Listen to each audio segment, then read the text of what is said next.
శ్రీమాత్రే నమ. జై గురు దత్తాత్రేయ నమ. కుంభరాశి వారికి ఈ నెలలో ప్రత్యేకమైన మార్పు ఏంటంటే శుక్రగ్రహం సెప్టెంబర్ 2వ తారీఖు నుంచి 9వ స్థానంలోకి శుక్రగ్రహ ప్రవేశం జరుగుతుంది. అయితే ఇది ఈ రాశి వారికి విదేశ ప్రయత్నాలు ఫలించే అవకాశం ఉన్నది. అలాగే సినిమా రంగంలో ఉన్న వాళ్ళకి కొన్ని కొత్త అవకాశాలు రావడం జరుగుతూ ఉంటుంది. అలాగే గృహం, కొత్త ఇల్లు కొనుక్కోవాలన్నా, కొత్త వాహనం కొనుక్కోవాలన్నా, ఏదైనా లగ్జరీ ప్రయాణం చేయాలన్నా ఈ వారం మీకు ఈ నెలలో చాలా అదృష్టాన్ని కలిగించడం.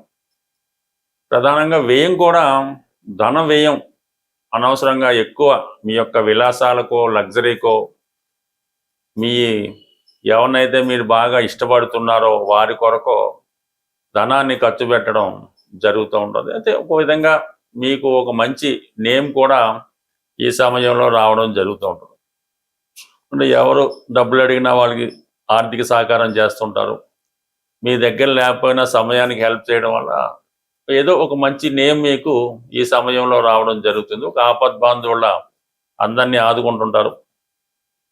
ఇక రాహు మీకు రాశి యందు సంచరించడం వల్ల, అది కూడా కుజ నక్షత్ర ప్రవేశం, అంటే ఏదైనా ఒక పని అనుకుంటే అది చేసేదాకా కూడా నిద్రపోవడం జరగదు.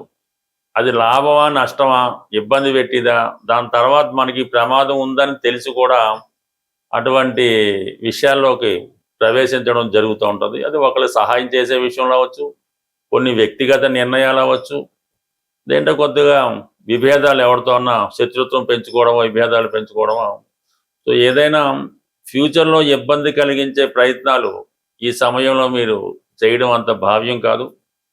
ఎందుకంటే ప్రస్తుతం ఉన్నటువంటి సమస్యలకు తోడుగా కుటుంబ స్థానంలో సంచరిస్తున్నటువంటి శని భగవానుడు వక్రగమనం పొందడం జరిగింది. అంటే తిరిగి మళ్ళా ఒక జన్మశని లాంటి బాధ్యత మీ మీద రాబోతుంది. అంటే మీరు ఏదైనా ఒక బాధ్యత తీరిపోయింది, దీని నుంచి మనం బయట పడిపోయాం అనుకుంటారు. మళ్ళీ ఎంబటినే మళ్ళీ ఇంకో సమస్య, ఆ సమస్య మళ్ళీ రిపీట్ అవుతూ ఉంటుంది. ఏదో ఉదాహరణకి ఏదో మనం ఒకటి బాకీ ఉన్నాం, నెలకు 1,00,000 రూపాయలు కట్టాలి, 10 నెలలు కట్టేసాం, 10 లక్షలు తీరిపోయింది అనుకుంటాం. కానీ వాడు మళ్ళా వచ్చి ఏదో మధ్యలో ఇన్స్టాల్మెంట్ కట్టలేదు, వెనక ముందు వచ్చింది, మళ్ళా మీరు కొంత బాకీ ఉంది కట్టాలన్నటువంటి సందర్భాలు రావచ్చు. లేదంటే మీరు ఒక కార్యక్రమం చేపట్టారు, అది కంప్లీట్గా ఏదో ఒకరికి వివాహం చేశారు, ఉద్యోగం ఇప్పించారు, ఏదో వీడు బాధ్యత తీరింది అనుకుంటాం, తిరిగి మళ్ళీ ఆడు ఉద్యోగం పోగొట్టుకొని మళ్ళీ మీ కుటుంబంలో చేరే అవకాశం ఉంది. బట్ ఏదైనా తీరిపోయింది అనుకున్నటువంటి బాధ్యత తిరిగి మొదలవుతుంది. ఎంత ప్రయత్నించినా కొన్ని విషయాల నుంచి మీరు బయటపడలేరు, వాటిని వదులుకొని రాలేకపోతుంటారు.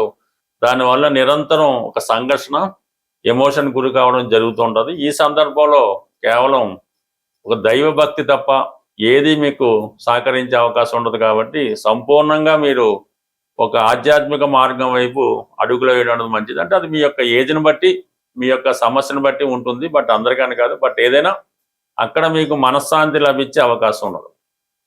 ఇక కుటుంబ విషయాల్లో కూడా చాలా గందరగోళం ఏర్పడుతూ ఉంది. అంటే కుటుంబ సభ్యులే విరోధం. అంటే వాళ్ళు బాగున్నప్పటికీ, మీ వల్ల బాగుపడినప్పటికి కూడా వారే మిమ్మల్ని విమర్శించడం, వాళ్ళ స్థాయి హోదా మీకు చూపించి మిమ్మల్ని చిన్నబుచ్చడం, మేము ఇలా ఉన్నాం, నువ్వు ఇలా పాడైపోయావని హేళన చేసే కార్యక్రమాలు కూడా ఈ సందర్భంలో మిమ్మల్ని రెచ్చగొట్టడానికి ప్రయత్నాలు జరుగుతుంటాయి. ఇది ఒక ఇబ్బందికరమైన విషయం.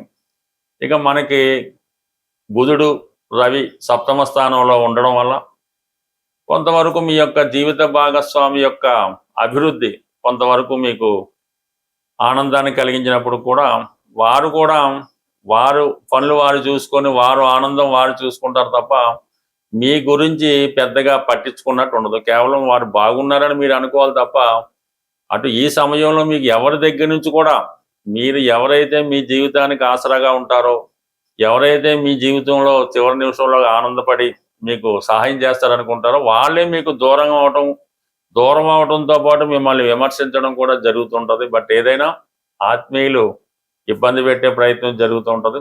బట్ ఇక బుధుడు ఈ 7వ తారీఖున అష్టమ స్థానంలోకి రావడం జరుగుతుంది. కొంతవరకు అది విద్యార్థులకి మేలు కలిగిస్తూ ఉంటుంది. అయితే ఏదైనా సెప్టెంబర్ 18 తర్వాత కుజుడు 6వ స్థానంలోకి రావడం జరుగుతుంది. ఇది కొంతవరకు మీరు పై చేయి ఫలించే అవకాశం ఉంది. కొంతవరకు ఎవరైతే మిమ్మల్ని ఇబ్బంది పెడుతున్నారో వారికి సరైనటువంటి సమాధానం చెప్పడం కానీ, ఏదైనా మీ మీద బ్లేమ్స్ కానీ, కోర్టుపరమైన లావాదేవీలు కానీ, పోలీస్ స్టేషన్ సెటిల్మెంట్లు కానీ ఉంటే అవి మీకు అనుకూలంగా పరిష్కారం అవడం జరుగుతూ ఉంటుంది. బట్ ఏదైనా ముందు ఓడి తర్వాత గెలిచినట్టుగా మీ యొక్క పని నడుస్తుంది కాబట్టి చాలా నిదానంగా ఓర్పుగా వ్యవహరించడం మంచిది. అవసరం అయితే తప్ప ఎవరి విషయాల్లో కూడా కలగజేసుకోకూడదు. అలాగే మీరు చేసే ప్రయత్నాలు కూడా న్యాయసమ్మతంగా నిజాయితీగా ఉండేవే చూసుకోవాలి తప్ప ఆవేశంతోనో ఆందోళనతోనో కోపంతో చేసే ప్రతి ప్రయత్నం కూడా తిరిగి అది మీకు ఇబ్బంది పెట్టే అవకాశం ఉంది. కేవలం ఓర్పు సహనంతో మీరు ముందుకెళ్ళడం మంచిది. ప్రధానంగా మన సెప్టెంబర్ నెలలో సెప్టెంబర్ 12వ తారీఖు వరకు శ్రావణ మాసం, 12 తర్వాత భాద్రపద మాసం. ప్రధానంగా ఇప్పుడున్నటువంటి సమయాన్ని బట్టి శ్రావణ మాసంలో స్త్రీలు కానీ పురుషులు కానీ శ్రావణ మాసంలో వచ్చే ప్రతి మంగళవారం లేదా ప్రతి శుక్రవారం మీ సాంప్రదాయాన్ని బట్టి ఏదైనా ఒక అమ్మవారి ఆలయాన్ని దర్శించి అమ్మవారికి కుంకుమార్చన కానీ, అలాగే పసుపు కుంకాలు ఇవ్వటం కానీ, ఈ విధంగా అంటే ఇంట్లో వీలైన వారు ఇంట్లో చేసుకోవచ్చు, లేని వాళ్ళు ఆలయంలో చేసుకోవచ్చు. కంప్లీట్గా ఈ మంగళవారం శ్రావణ మాసంలో వచ్చే మంగళవారాలు చేసుకోవడం వల్ల రుణ బాధలు పరిష్కారం అవుతాయి. వివాహం కాని వారికి వివాహం జరుగుతూ ఉంటుంది. అలాగే శుక్రవారం చేసుకోవడం వల్ల శ్రావణ మాసంలో అది సౌభాగ్య యోగాన్ని, ధనాన్ని, సంపదని ఇవ్వడం జరుగుతుంది. ఇంకా ప్రధానంగా మనకి భాద్రపద మాస ప్రారంభంలో వచ్చే వినాయక చవితి, ఇది 100% ప్రతి వారు చేసుకోవాల్సింది. అంటే మీరు చేస్తున్నటువంటి పనులు మధ్యలో ఆగిపోతున్నా, అసలు జీవితంలో ప్రోగ్రెస్సే లేదు అనుకున్న వాళ్ళు మీ స్థాయిని బట్టి ఈ వినాయక చవితి చేసుకోవడం వల్ల, లేదంటే సమూహంగా వినాయక చవితి చేసే చోట కూడా మీరు వినాయకుని శ్రద్ధలతో చేసుకోవడం వల్ల, వినాయకుని యొక్క నిమజ్జనంలో పాల్గొనడం వల్ల ఈ ఆటంకాలు, సంకటాలు తొలగి పూర్తిగా ముందుకు వెళ్ళడం జరుగుతూ ఉంటుంది. ఇంకోటి ఏంటంటే ప్రధానంగా ఈ సెప్టెంబర్ 27 నుంచి అక్టోబర్ 10 మధ్యలో అంటే మహాలయ పక్షాలు, దాంట్లో పితృపక్షాలు అంటారు. ఇది జీవితంలో చాలా ఇంపార్టెంట్.